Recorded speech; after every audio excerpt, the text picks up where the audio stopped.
The speaker in the video is Aniket Jonle. He is GBIMS alumnus as well as my friend, and he's also the founder of Toppernicus. Along with Sachin Aire, they are doing a fantastic job for the MBA CT aspirants. So you can definitely connect with them as well. All the relevant information is given in the description box. Watch this video on close test that will definitely help you in VRC section. Don't forget to like as well as share the content if it is really useful. And if you are visiting this channel for the first time, I will definitely recommend you to subscribe so that you don't miss any of such videos. We are trying our level best to add value. Now back to Aniket. Hey, hello champions. Welcome to the new episode of the 5 on 5 YouTube series powered by Toppernicus. Today I've decided to pick an important topic from the VRC section, and that is close test. एक important feature आज के close test का ये है that I've decided to actually cater to an important issue faced by most of the students. So many students crib about not being able to solve the close test just because they did not know the meaning of the words given in the options. तो मैं कुछ ऐसे आपको techniques बताऊंगा जिससे even if you do not know the meaning of the words you can still crack some of the blanks of the close test. Okay, so let us try to understand how we can do this. So let's head towards the question. तो यहाँ पे आपके सामने you will see a passage and certain blanks have been left out. So what we can do is, like we do always, I will request all of you to please pause this video, read the entire passage, solve this passage and complete the blanks. And then you can come back and we will solve this particular passage for all of you.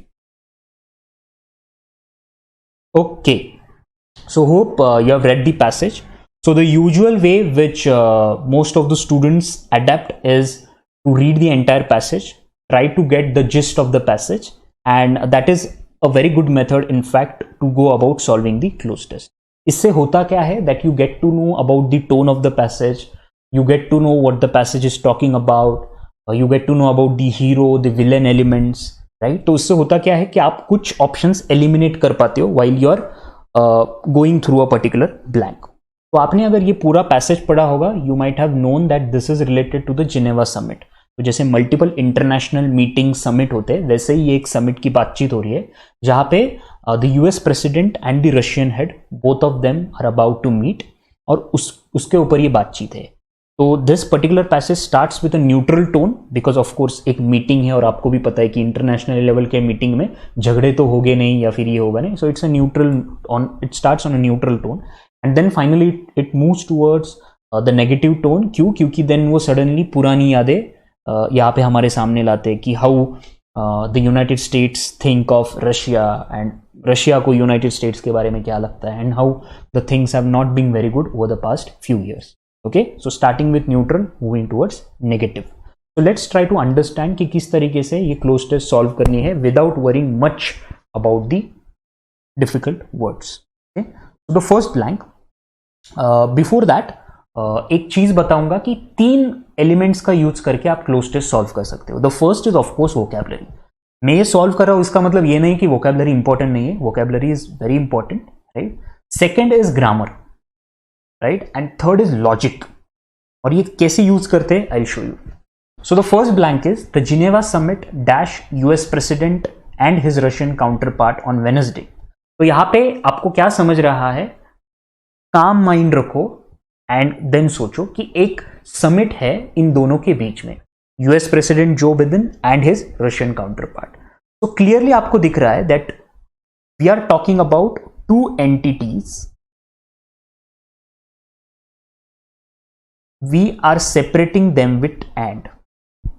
बराबर, और meeting 2 लोगों के बीच में होती है. अब तक आपको क्लू पता चल गया होगा मुझे क्या कहना है. So if you read this carefully, the particular meeting is between 2 people and we have separated it with the help of and. So what should come here? Nothing but between. आगे पीछे कुछ देखने की जरूरत नहीं है. मीटिंग हमेशा 2 लोगों के बीच में होती है, between US president and Russian counterpart. Since यहां से हम स्टेटमेंट पैसेज स्टार्ट कर रहे हैं तो यू वॉन्ट यूज क्रिटिसाइजिंग, और वैसे भी लोग क्रिटिसाइज करते हैं. Summit which is a non living thing, summit criticise नहीं करता है. वैसे ही कॉन्टिम्पलेट नहीं करते। अगेन इंट्रोडक्शन है तो इतने भारी भक्कम वर्ड्स यूज नहीं करेंगे, सिंपल तरीके से दोनों के बीच में मीटिंग होने वाली है वेनसडे को, एकदम देसी तरीके से। एंड यूज हुआ है दो एंटिटीज बिटवीन, आगे चलो, among you don't use for two entities, all of you know the rule. देखो ग्रामर से हमने फर्स्ट ब्लैंक सॉल्व किया। Now let's go to the second blank. तो यहां पे हमने ऑन वेनसडे तक आए थे, has set a dash tone for engagement between the two competing parts. एक चीज आप समझ लो, थोड़ा सा जनरल नॉलेज के साइड है, जब भी कोई इंटरनेशनल समिट होता है, something like G10, G20, the United nation summit वगैरह, वहां पे झगड़ा तो होने नहीं वाला है, राइट? तो उसकी वजह से तो वो डिस्कशन होते हैं, सो क्रूएल तो कैंसिल हो गया। अभी देखो ये मीटिंग होने वाली है, हैज सेट, राइट? एक स्टार्टिंग होने वाली है इस चीज की, तो कॉम्प्रिहेंसिव नहीं हो सकता। Comprehensive is usually used as a concluding word, okay? तो जैसे कॉम्प्रिहेंसिव इज टोटलिटी, तो ये पूरे मीटिंग होने के बाद अगर वो बोलते थे कि because of this particular meeting a comprehensive solution came out, तो ठीक था। Comprehensive is totality, right? Comprehension. So ये तो कैंसिल हो गया। Now positive tone, right? मैंने क्या बोला, यहां पे आप अगर ठीक से देखोगे, बाद में आप बोलोगे अरे यहां पे काफी नेगेटिव चीजें चल रही है। अभी तक मीटिंग होनी है, तो कैसी टोन है हमें पता नहीं, और मैंने स्टार्टिंग में ही बोला था न्यूट्रल टू नेगेटिव जा रहे हैं हम, राइट? तो पॉजिटिव वर्ड भी कैंसिल हो जाता है। Now we are left with two option, pacifying tone and pragmatic tone. आपने सुना होगा न्यूज़पेपर्स में या न्यूज में that these meetings are part of diplomatic affairs. What are diplomatic affairs? वहां पे चीजें are discuss basically on the actual basis of national wellbeing, right? So pragmatic is the most relevant fill in the blank over here, right? Pragmatic is the practical tone जो set होने वाला है, जो होगा discussion के लिए for the engagement between the two competing powers. So if you would have applied a bit of general awareness, Geneva Summit has to do more with diplomatic affairs, and diplomatic affairs relates closely to being practical, pragmatic. Okay, so pragmatic is the answer. Point number 3. Relations have hit the dash point in recent years since the end of the Cold War. तो आपको अगर पता होगा कि चीजें खराबी हुई है कोल्ड वॉर के बाद में, राइट? तो कैसा पॉइंट? खराब पॉइंट, राइट? तो पर यहां पे खराब की एक चीज आपको बताता हूं, आपको कुछ देखने की जरूरत नहीं। Whenever you use the word point, you need a qualifying factor. So point कैसे होता है? एक तो लो पॉइंट होता है, या हाई पॉइंट होता है, या न्यूट्रल पॉइंट होता है, राइट? इधर एक माउंटेन का हाई पॉइंट होता है, किसी चीज का लो पॉइंट होता है, न्यूट्रल पॉइंट होता है। उसके आगे और दूसरे words you usually don't use. तो यहां पे हाई लो वगैरह में से लो यूज हो रहा है, and all of us know that it has hit the lowest point in recent year. बाकी के जो भी आपको लग रहा है वर्स्ट पॉइंट वगैरह, नहीं, पॉइंट के पहले क्या आएगा? एक तो लो, हाई, न्यूट्रल में से एक lowest is the most suitable blank. Let's go to the next blank number 4। आपने देखा अब तक हमने कोई भी वर्ड का मीनिंग यूज करके स्पेसिफिकली ब्लैंक सॉल्व नहीं की। Okay, blank number 4। The US has accused Russia of interfering in its elections and launching dash। तो यूएस ने क्या किया है? अक्यूज किया है रशिया को इस चीज के बारे में कि वो इलेक्शंस में इंटरफियर करते हैं, एंड उन्होंने कुछ तो लॉन्च किया था। अभी देखो एक चीज मैं आपको बता दूं, यू सेंड पीपल, लॉन्च आप क्या करते हो? कुछ चीजें लॉन्च करते हो, सैटेलाइट्स वगैरह ये, राइट? या फिर फिल्म इंडस्ट्री में लोग बोलते हैं that they launch celebrities, but you send spy और यू सेंड टेररिस्ट। आपको वर्ड्स देख के लगा होगा अरे हाँ ये होगा, नहीं, थिंग्स आर लॉन्च्ड। ओके, तो spy, terrorist clear away cancel हो जाते हैं।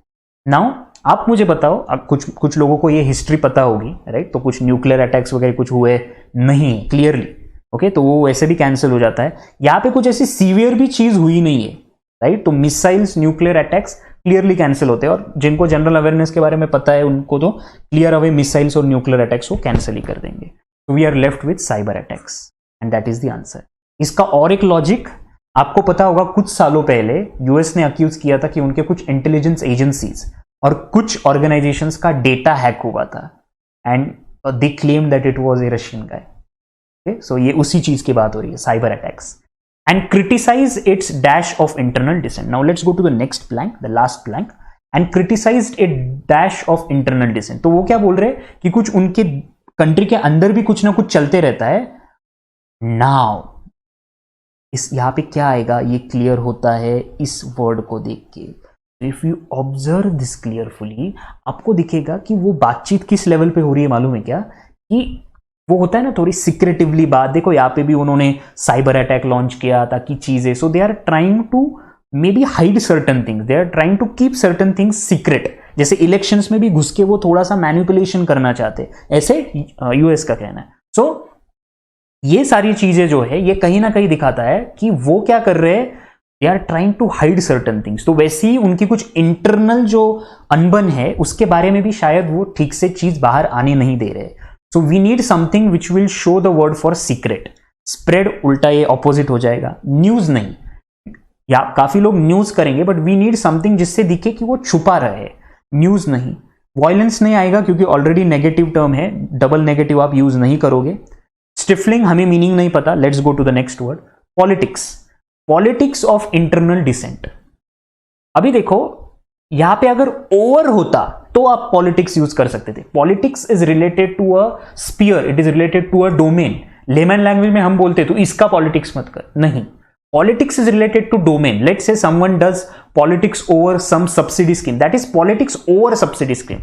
तो politics जो है वो किसी affairs या किसी concept को लेके होती है, right? जो यहाँ पे events हुए उसके ऊपर politics होगा. तो अगर यहाँ पे over होता था, यहाँ पे अगर over होता था तो शायद politics आता था, but यहाँ पे politics नहीं आएगा. Plus we need something which is trying to show manipulation, which is trying to show secretive things. तो उसके वजह से ये भी नहीं आएगा. D stifling is the answer. और अगर आप डिक्शनरी में जाके देखो स्टिफलिंग का मतलब it is to hide certain things so that बाहर पूरी की पूरी चीजें आ ना सके. तो D is the answer. Okay, so here we complete all the 5 blanks of this cloze test. Hope you liked it. We tried not to touch the meaning of the words and solve this with certain clues. Okay, so I will request all of you to please like and share this video. ज़्यादा से ज़्यादा share करो ये video. We are trying our supreme best to come up with multiple videos आप सारे लोगों के लिए, so that आपकी ज़्यादा से ज़्यादा practice हो. Okay, so please share our efforts. It gives us superpower to come up with interesting videos. Okay, so signing off from Toppernicus. Thank you everyone.